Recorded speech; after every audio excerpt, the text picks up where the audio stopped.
are you? I would say welcome to Colorado, but you are all from here. I'm not. I'm the imposter. So thank you for having me in Colorado. But you're not here to see me. You are here to meet the lovely ladies of Spy Family. So everyone, please, a round of applause for you know her best as Anya, Megan, and Yor Natalie.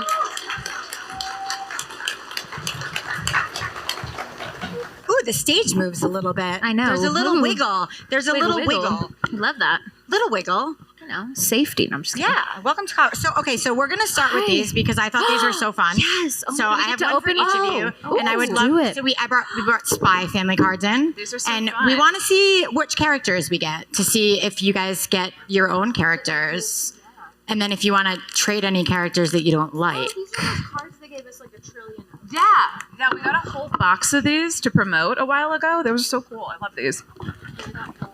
Oh, you got a shiny one too. A shiny one. Ooh. You got a shiny one? No, you got a shiny one. Oh, my Lloyd is shiny. Don't worry, I got Yuri and Frankie. Oh, okay. Okay. Wait. I mean, I'm not gonna lie. Oh, those are cute. Oh, that's like the rare Anya one, isn't it? This is exciting. Yeah. Ooh. Yeah, I have like the big giant one. Ooh, I got the rare Bond. Ooh. You got rare bond? I got a rare Bond, and then I got a, like, whatever the standard common Yuri and Frankie. Oh, you got Yuri and so- Frankie too. But I got the goodest boys. The goodest The boy. goodest boys. I just got Papa, and Papa's. And these are really cool too. They stupid. pop out and like display themselves, so they're really, really neat. The sales pitch worked on me. Yeah. Clearly. I mean, listen, the sales pitch worked on me because Yeah. we brought them in because I couldn't wait to have them opened here. Thank you. fun. These are so cool. So I'm gonna. The end of season 2, we have a little bit of a cliffhanger. I know we yeah. can't say anything about Yeah. season 3 because it's coming, and Yeah, we don't even spoilers. we don't even really know what's. I mean, we know because we read the manga, but we don't know what it's gonna be. So Okay, so if I love that we were introduced to Bond having abilities. yeah, And there may be a host of other Bond abilities. So if you were able to pick a Bond ability, what would that be? Ooh, just any ability. Yeah. I don't know. I would just want the ability to make all of my clothes magically fit my body perfectly. That Is would that be- one I can have? I think, yeah, I would Okay, like I that want too. that power. I would like that power too. Because then if they don't have my size, I can just buy whatever one they have. And then Yeah. I can, yeah. What That'd be would so your nice. magic ability be if you could pick any magic ability? For me Yeah. personally, I would really love some like flying or like hovering or like cool floating ability. Ooh, I feel fun. like something like that, especially if I can propel myself, not just like float up and disappear. But Dude, like, I have dreams like that where I float up into the I know. sky. See, that's- And then I'm like, ah! you have to quantify these things very specifically. Yeah, yeah. I turn into dragons in my dreams, so Oh, I think that's I think I sick. might like the flying dream better because I No. don't know if my body proportionately like that feels like it might hurt. Yeah, yeah. It might hurt just a little bit. It's a little. So as do you have a favorite character arc or character moment that maybe not everybody that watches might have picked as their favorite character moment? Oh, no pressure. No pressure at all. I mean, my favorites are probably very obvious ones. I mean, I really love the cruise ship arc in particular, and the fact that Yor gets her like John Wick moment to just take down all of the assassins just casually, like you do, because she's insane. Love it. But I'm really, really fond of the episode where she gets shot in the butt. And then Lloyd tries to take her out on a date and doesn't understand why she doesn't want to do anything and is trying to be a good sport about it, but she's in pain. Very relatable. I bet. A lot of us have gone through that. Yeah. I mean, I get shot in the butt I'm at in least once a pain, week. but I'm having least fun. once. I promise. Yes. Okay, so I think that one of my favorite things about Spy Family was watching Anya get comfortable with her abilities and learning where it fit. Is it the same when you're voicing her? Like, did you get more confident in her as a character as she got more confident? Yeah, it's interesting because we are in a position where we have now voiced these characters for so long more than a lot of other characters, any other character we've voiced before. So now we're in this position where in the beginning, we're really like trying to hone in on like, what is this voice going to be? What is this character going to be for however long this goes on, whether it's just this first season or now we're getting to season 3. Woo. And yeah, now it's almost like riding a bike now. So which is so nice and fun. But yeah, it's definitely like, as the show progresses, as we do it more and more, it has just become so easy, I guess, in a sense. Easier, anyways, way easier than when we were starting. We were like, oh my God, what are we doing? Almost to the point where we're like, man, it would be so fun to go back and just redo the first like 3 episodes. Because now we know what we're doing and we're like, I could be funnier. I could do better. So yeah, it's always hard when you go back and watch it and you're like, oh, I know so much more now about performing and about how I would handle those scenes. And but everyone's like, they're so great. We loved it. We never would have noticed. And I'm like, but I noticed. But I'm a perfectionist. I noticed. It's hard to I don't like listening to myself talk ever. And it's what I do for a living too. So it's hard. Guys, just so you know, there's a microphone right in the middle. I would love for you to come up and ask questions because I know you have questions that you are dying to know the answers to. Yeah. Otherwise, Megan and I can filibuster about books really effectively. Yeah. So that's your threat. That's a blessing. That's either a threat or a promise, depending on what you guys want. Depending on how into books you are. I'm so into books. Oh, yeah. Okay, and could you please tell us your name before you ask your question? Hi, yes, my name is Ben. So now that you've gotten more familiar with the characters, if you could pick, it doesn't have to be anime, but a fantasy world in which either one would thrive, like be their favorite world to be dropped into, and one they would absolutely hate and be like worst case scenario Like for them. us? Anya and Yor. Anya and Yor. Yes. Gotcha.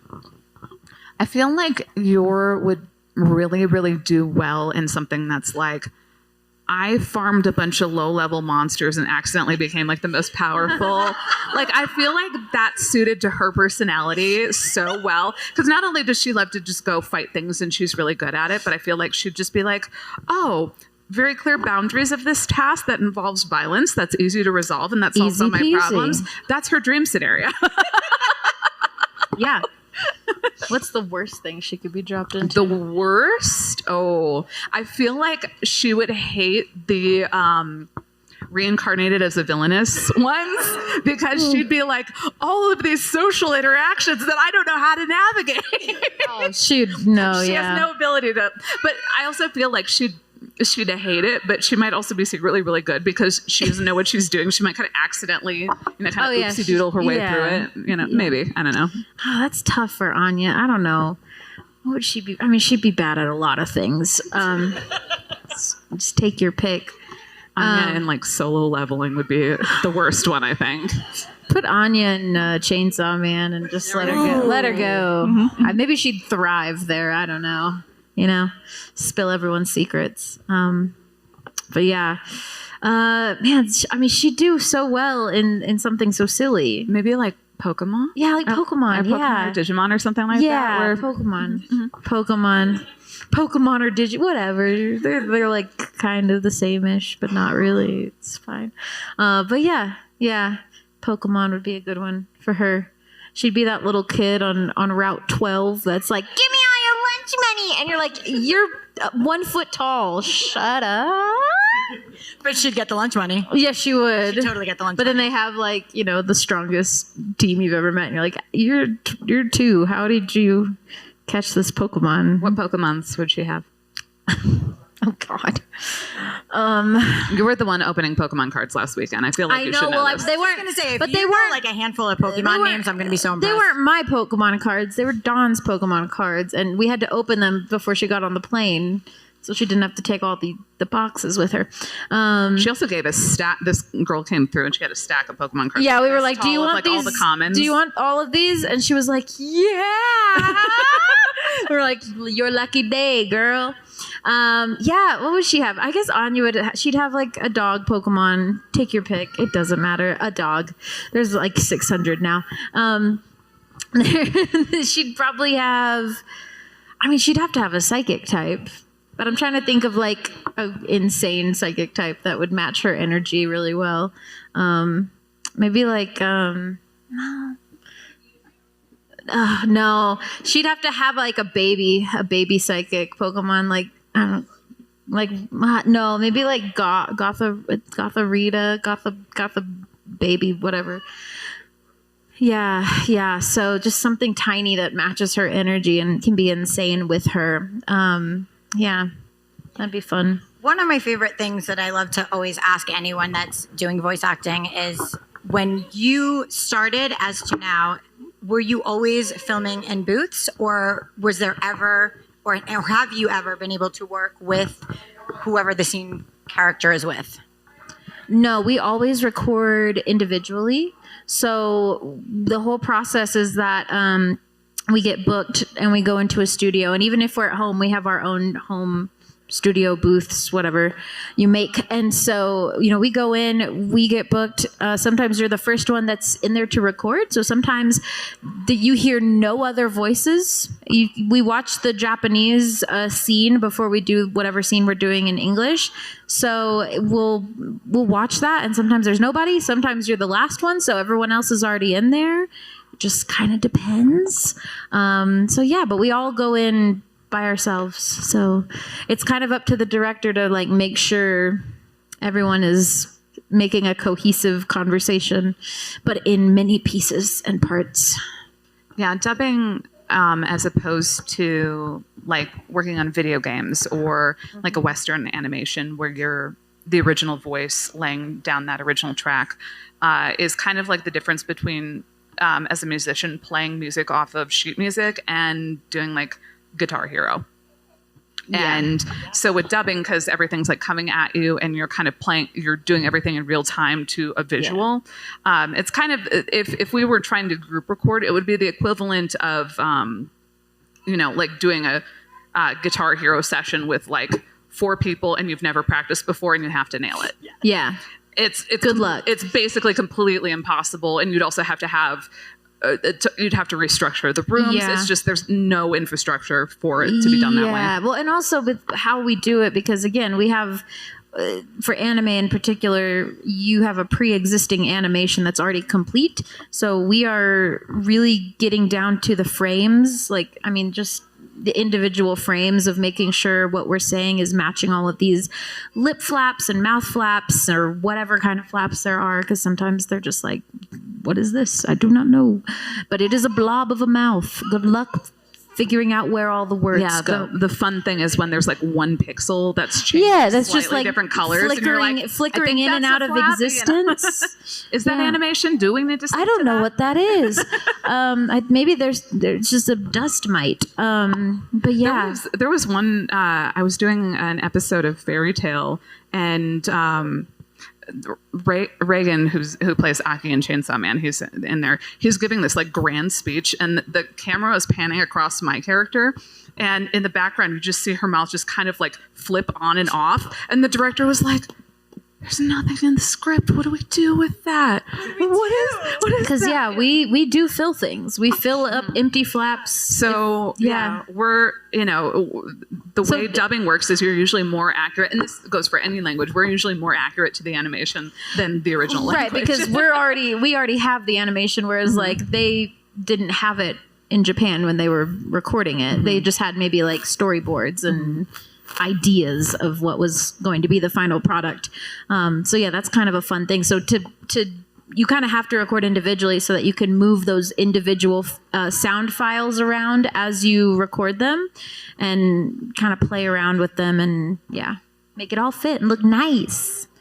I always find it so interesting and fun because when you watch the show, I mean, obviously Spy Family is continuing to get popular. We're getting more seasons. Mm-hmm. Fans obviously love it. Woohoo. Your tables always have lines and people are so excited to meet you guys. It's so fun. But then to know that not only are you not working with each other outside of cons to do the voices, that you have even more of a limited window than most voice actors do because the anime existed before the American Voices came on. It's a lot harder, I think. Yeah, it's definitely it is a skill. It's a skill within a skill. Like acting in itself is a skill, but then you add in the skill set of dubbing anime specifically. I feel like, games have their own subset of like skills you need to learn when you're recording those things. And then anime has a totally different set of like sub skills that you have to learn. It's like going on quests and side quests and trying to figure out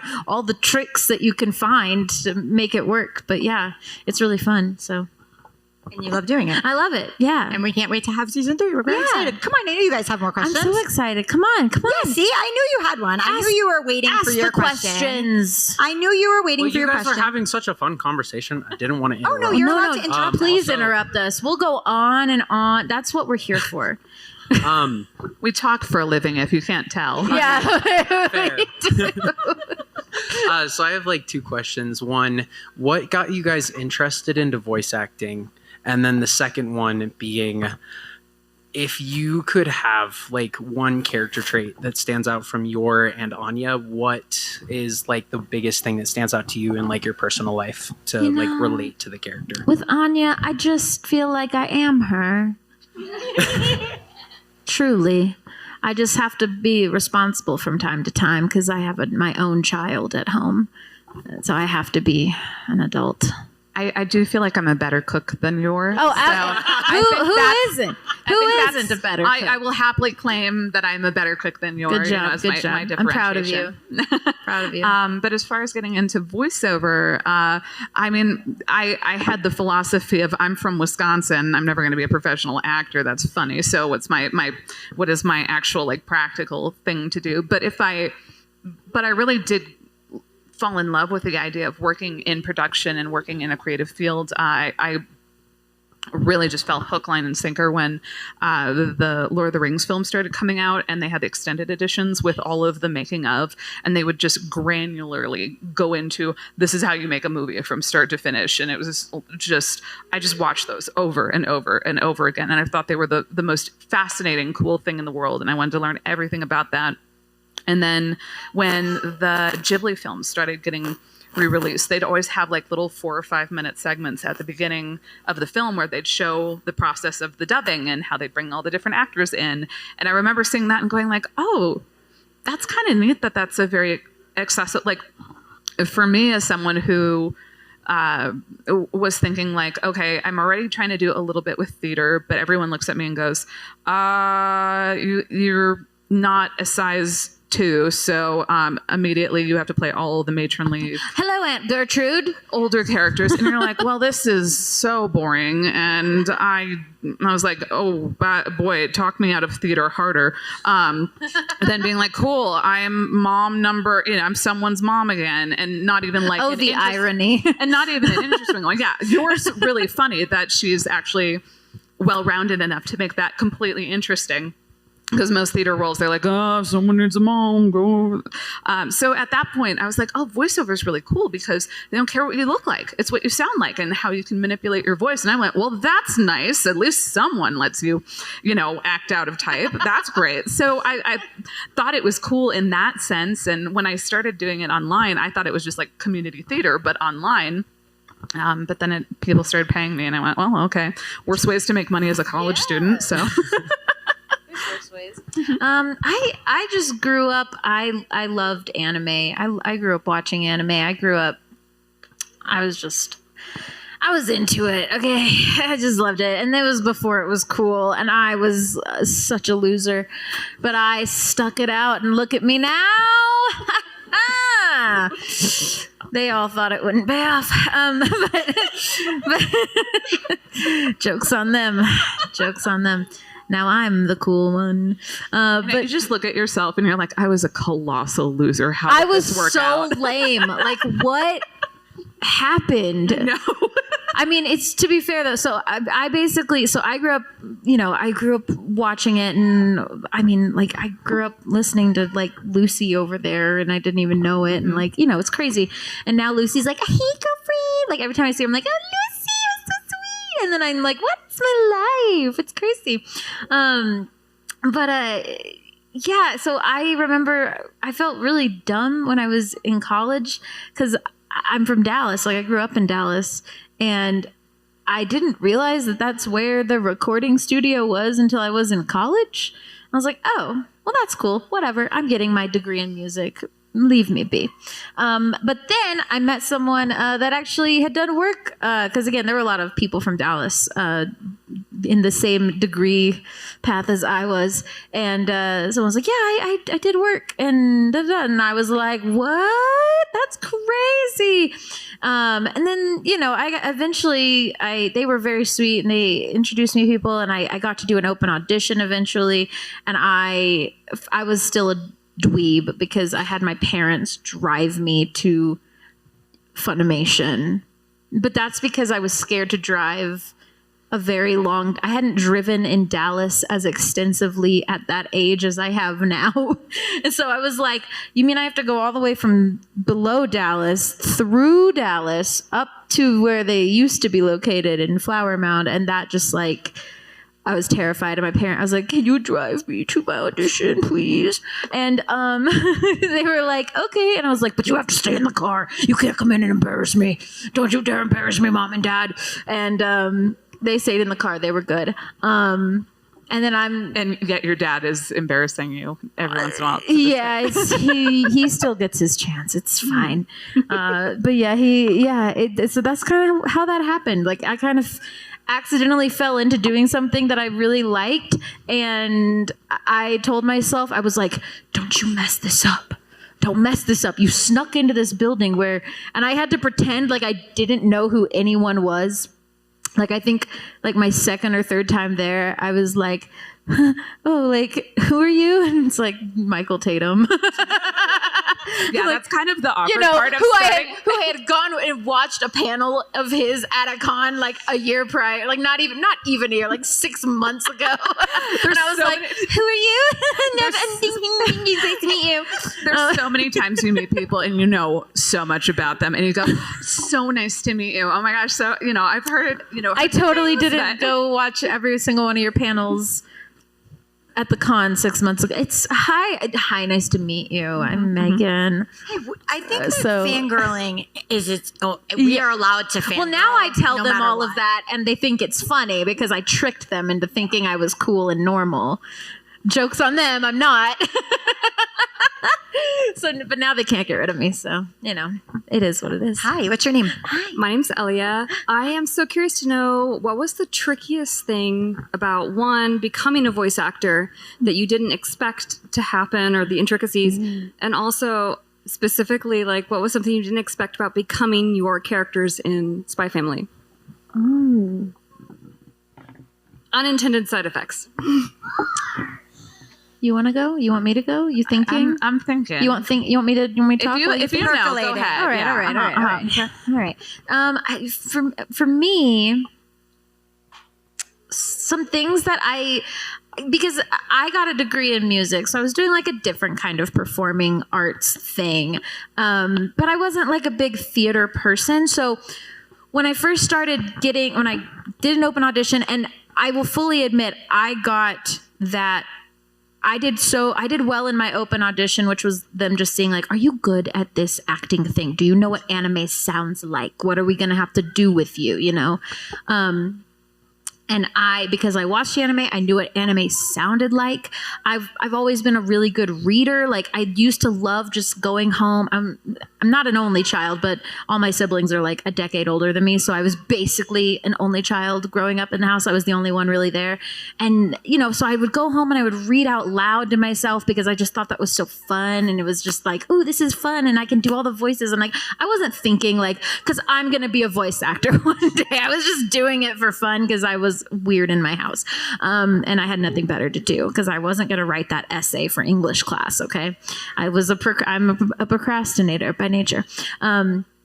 So when I first started, it was this thing where I was like, okay, I got lucky because I know what this sounds like. I'm a strong reader. I know the basics of like acting, but I didn't consider myself an actor. So a lot of early on, it was me telling myself that I needed to treat every single session that I got the chance to have. I was like, you have to soak up as much information as you can. Like, I can't tell you, and I think this helped me so much. I would do the line and then I would not say anything, but I would be watching what they were doing. I also got really lucky because I worked with Jerry Jewell a lot early on. Like, he called me in a bunch for a bunch of like random shows, and we have a talkback button, right? So they're on the other side of this glass and we're in a room, and sometimes the directors will just turn it off so we can't hear what they're saying while we just wait until they tell us what to do next. He would just leave it on while he was telling the engineer, like, hey, can you squish this a little bit? Can you make that? So I was like absorbing all this information about what he was telling the engineer to do to my voice. And I was figuring out, okay, so if they squish it, that means I need to go faster. Or if they stretch it, I need to go slower. Like, I was watching like a hawk. Like, it was crazy. So I was absorbing all this information.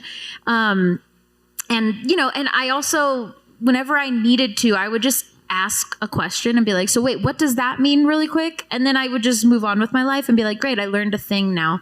Because I feel like people are scared to ask questions sometimes because they don't want to look stupid. And I'm like, no, just ask the question, but just remember it. Don't ask it 12 times, then they're going to think you're a little crazy.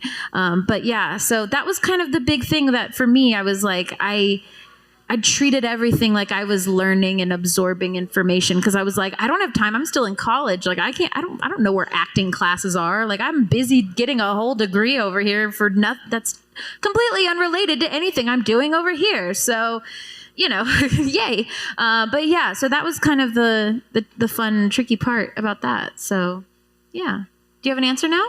I think so. Okay, I'm ready for it. Hit me. So one of the things I think for me was really interesting was I remember when I was first getting started, what I thought and for context, getting started for me, I started online originally, and I was stumbling upon early creative productions on like YouTube, Newgrounds, and audio drama in particular was what I was really interested in. And so these are just people who are getting together. They're like, hey, if you have a microphone. And at the time I was like, cool, I have a microphone built into my laptop. I can be a voice actor. That is the best microphone in the world. Easy. What else could I possibly need? But they would just be like, hey, this is the type of production I'm doing. Can you record some sample lines? And then based on that, whoever fits the character the most or matches what we need, we'll cast you. And so I remember when I first started auditioning and trying out and just getting used to hearing the sound of my own voice, everything I thought that was me putting 100% behind it sounded really pathetic or sounded way under acting. And so a big thing that I figured out and had to learn, and I feel like I can always hear that growth in my voice year after year, is just figuring out there's some degree of like being able to accept the vulnerability of being, very open and very animated and very expressive in the way you talk, but also when you're experiencing like really intense emotions, whether it's like joy or terror or sadness, just the amount of energy that goes into conveying that, or even to playing children. Like, they are always at like 100 at all times. And Tell me about it. Megan's so good at it. Like, I'm like so low key right now, but that's because we're doing this panel at like 6:30 right now, and I'm like, yeah, man, like whatever. But come to my table, and I'm like, like, come see me tomorrow. It's gonna be crazy. And I haven't played a lot of child characters, but whenever I have those sessions, I get done and I'm like, I need like a 3-hour nap. That was so exhausting. Like, Yeah.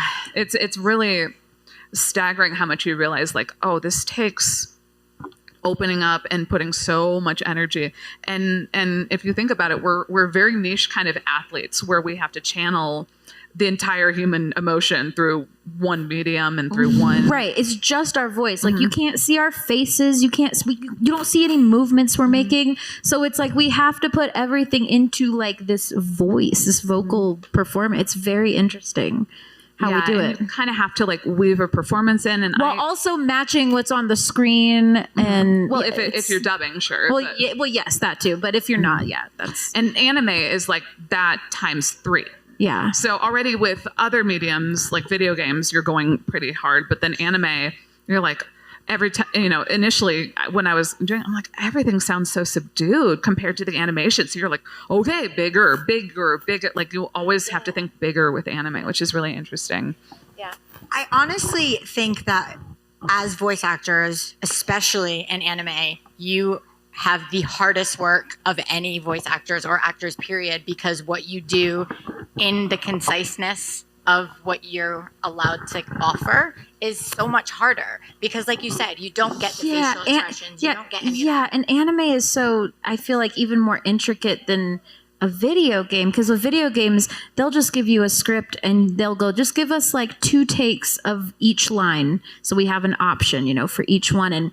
And then they just pick whichever one they like. And you might sometimes have a cut scene that they're like, this line has to be said in 3 seconds or something. But that's sometimes not even a factor at all. But with anime, that skill set, it's so... I'm blanking on the word, but it's very restrictive. Technical. In a sense. It's very technical. Mm-hmm. There's timing involved. You're hearing beeps in your ears. You might be having to go ping pong back and forth between emotions, whether it's like an internal dialogue and then an outside dialogue. And that's funny you mentioned the beeps too, is like with video games, you kind of have a second to kind of like collect yourself, center, and then start talking when you're ready to start talking. Whereas with anime, they'll hit the record button and then it goes beep, beep, beep, and then you better start talking. There's like, you kind of have to ramp yourself up and then go with the flow. Whereas, which is so fun if you're like, oh, I feel a burp coming on. Oh no, they hit record. Oh no, and then you.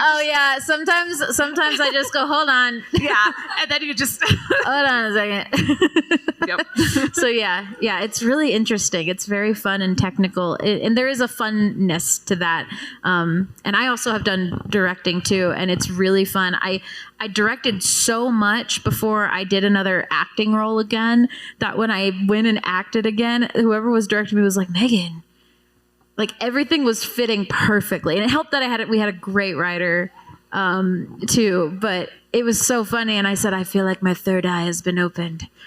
Like, I feel like from watching everyone else, like having to be the director and be the person that has to make sure it's meticulous, because I am the final, like, wall that all of this has to pass through essentially before they post it. And if it's bad, it's like, well, that's because you didn't see that flap, Megan. It's not anyone else's fault. So when I finally did another acting role after directing so much, it was just like, I felt like I really was like, oh, I've really hit a new peak here. Yeah, like, this is crazy. Production jobs really kind of level up your game. Yeah. As an audio engineer too, is the same. Yeah, you're thing. watching it too. Like you're watching it and doing it, and then you're like, oh, I get to hear how the director directs. I get to hear how other actors are acting in the booth and how this is going. And suddenly you're like, oh, I understand everything so much better now. I know the secrets of the universe. You learn a whole new level of precision. It really is. Do you have a question, Miss Little Doctor? Yes. What is your question? It's You on. got it. It's so fun to talk into those. Why did you make Spy Family? Why did you make Spy Family? Oh, why did we make? Oh, that's a great question. So what's really fun? Oh my gosh, she's so cute. I have an almost 2-year-old at home, so I promise I'm not looking at you because your children are just like being children. I am just like, oh, look at them go. Yeah, my kid is also like, right now. So we're almost 2. It's a time. But why did we make it? Well, they make it in Japan, but I really like it. I don't know. I mean, I like being Anya. I just thought it was cool and I auditioned for it. And now it's also one of those things where when we auditioned for it, it was like, oh, this might be kind of special, like they're kind of putting a lot of, maybe not all their eggs in this basket, but they're putting quite a few eggs in this basket. Like, what is going on? It was interesting. And now that we do it so much, I always tell people, they're like, what's your favorite part about being in Spy Family? And I always tell people the best part is when we go to cons and we've met so many people that are like, oh my God, I watched this with my aunt, and she's never watched anime before, or my grandma, or my mom, or my dad, or whoever. And I just think it's so nice because we've met everyone from little tiny babies dressed like Anya by their parents to grandmas that are like, I love Anya. She's so sweet. And I'm like, thank you. You're so sweet. There was like this 50-year-old, like not even 50, she was maybe like in her 60s. She was like my dad's age or something, the vibes. And I remember she came up to us one time and she was just like, oh, I love this show. I love watching it. My so-and-so like introduced me to it. And she was just there by herself. She came to all of our panels. I made a really old reference, I referenced this really old TV show, and she was the only one that got it. And I went, yeah, Mary, you get it. I was like, thank you. I don't know. I can reference very strange things sometimes. So I was like, thank you, Mary. Thank you so much. I'm glad you're here. But yeah, that's like my favorite part. And it's so wonderful. So yeah. What is your question? Oh, what's your name too? My name's Jacob. Hi, Hello, Jacob. So I've been actually wondering this question for a while. Do you guys ever accidentally use your voices outside of, the studio when you're talking to people at like stores or whatever? I mean, for me, not really. But I will say my family called me out because my dog, and, I have a dog, and everyone has a voice for their pets, like we all do it. You're like, oh, I'm a turtle. This is my turtle. Whatever. And I have a voice for my dog, and his name is Jamie. And he's always like, my sister went up to me after she watched Spy Family for the first time in length, and she went, that's just your voice for Jamie. And I went, no, it's not. It's very different. It's a very subtle difference. It's very different. They were like, no, it's not. I was like, I'm very offended. It's very different. Yes, it is. So yeah, apparently my family thinks I just talk like my dog, and that's Anya's voice. I just had a thought, and we get this question frequently enough. Is this because of Tatum's Jack in the Box video that we keep getting asked this? I don't know. It stemmed from that. Is that what it is? Yeah, no, many, many moons ago, it was a thing. Like there, yeah. Yeah, for those of you who don't know, there's videos out there of him telling the story, but Tatum would occasionally go and torment the fast food restaurants nearby and order in character, which is... Of course he would do that. Yeah, I know his... I think he had one as his... is it Inaru from One Piece? Probably. Which is his like big like bravado villain voice, which is great. Which you can just imagine how funny that is. But no, I really don't slip into voices that much personally. I think if anything, it's just I think it's kind of overall changed how I think about how I talk in general. So like as now that voiceover is my thing, I know like my voice has dropped a little bit and sits in more of a warmer, more resonant place just because I'm so used to having to place it there. I did a lot of medical narration and a lot of commercial work for a while. So I kind of found that was a warm, kind of place that sat pretty naturally in my register. So like if you listen to my early stuff, I was a lot like when I very first started, I was like really breathy and kind of much higher, and especially I feel like some of that comes from just trying to be an anime girl, No. That was like what if you like. Oh, really? I'll have to find some file. Like I found some stuff where I was trying to record audiobook stuff as like a 16-year-old, and I don't sound like me at all. Well, fun fact. I mean, but as you get older, your voice does change too. Fun fact: as a vocal major, for women's voices don't really settle until you're in your 30s. It's not it's not like puberty for like a guy where your voice drops 6 octaves and you wake up and your mom's like, "Who are you?" and you're like, "Hello." Like no, but there is like a very subtle shift in how women's voices work too. Yeah, but I think my vocal placement changed quite. Oh well, yeah. Well, listen, knowing what I know about you, yes, also too. You've had so much like mouth medical things. Yeah, if you can't tell, I'm wearing Invisalign. I got my Invisalign for the first time last week, so I'm still learning how to like talk around that, which is so fun. I love having Brace's voice. Every week she's like, I have this new contraption that I have to sleep with in my mouth. And I'm like, I'm so sorry. So yeah, I'm sure the geography of your mouth in general has changed drastically. You would laugh if you heard some of this stuff. It was very funny. I would love to hear it. Now I kind of want to hear all of it because I love talking to voice actors, but I also recently just started doing audiobooks. And now I've learned how horrible some people actually are at those things. So now I want to hear your older recordings really bad because I only know this sounding you. I don't know that I earlier would sounding love you. to know what that sounds like. Me too. I would die. I got some. Actually, I feel like I've got some stuff I've needed to show you for a while because I'm so excited. My friend, because when we first got started, there was a lot of us who were all getting started online at the same time, and then hilariously, a bunch of us. She has a lot of crazy pictures of a baby Justin Briner. Yeah. Oh, I've got some great audio files of baby Justin Briner. God! Leak it to the chat. I know. I promise. I've threatened them for years. I was like, if we do panels together, I've got some dirt on you. You better watch it, boy. Justin, Xander Mobus, Edward Bosco. Yeah, I've got lots some. of them. Yeah. Amberly Connors a little bit too. Oh. Hers are really cute though. Like she has the funniest bloopers in the world. I love her. I love her. So I know we're almost done. Does anyone have any other questions? Ask your questions. Because we're almost done. Come. We have one left? All right. You can be our last question of the day. All right. Hi, my name's Adam. Hi. And I had to step out. Adam, come to my table when you're done. You forgot to print it at my table. That sounds about right. Thank you. Okay. Yeah, don't leave. I was like, thank you. That just made me remember. I was like, wait. Good memory. Yeah. Thank you. I appreciate that. I had to step out, so I apologize if this was covered already. But do you guys do all the sounds for your characters, like aside from not just the words, but anytime you fall or something that is okay? Yes. We So do the way that mix is typically handled for anything that has audio to it is you typically have what's called stems. And the three main stems you have are vocals, sound effects, and music.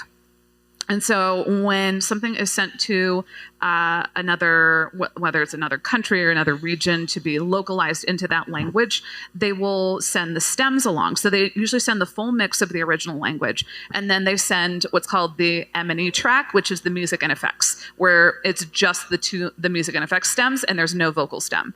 So that's why, and basically anything that's made with a human voice almost always is in that vocal stem. So that's why you'll randomly have people even doing things like dubbing like dogs or cats, right? Because sometimes they're not in the effects. Yeah, because it'll either be a sound effect that they pulled from like a sound effect library, or that they recorded as a sound effect, or it's someone just going meow, meow, like better than that. But that was one of the first Wallace sessions I ever had to do. It was me and 3 other girls, and we had to be cats at a cat cafe because none of the cats were like in the sound effects. It was like, okay, well, we gotta have people meow, so come on in.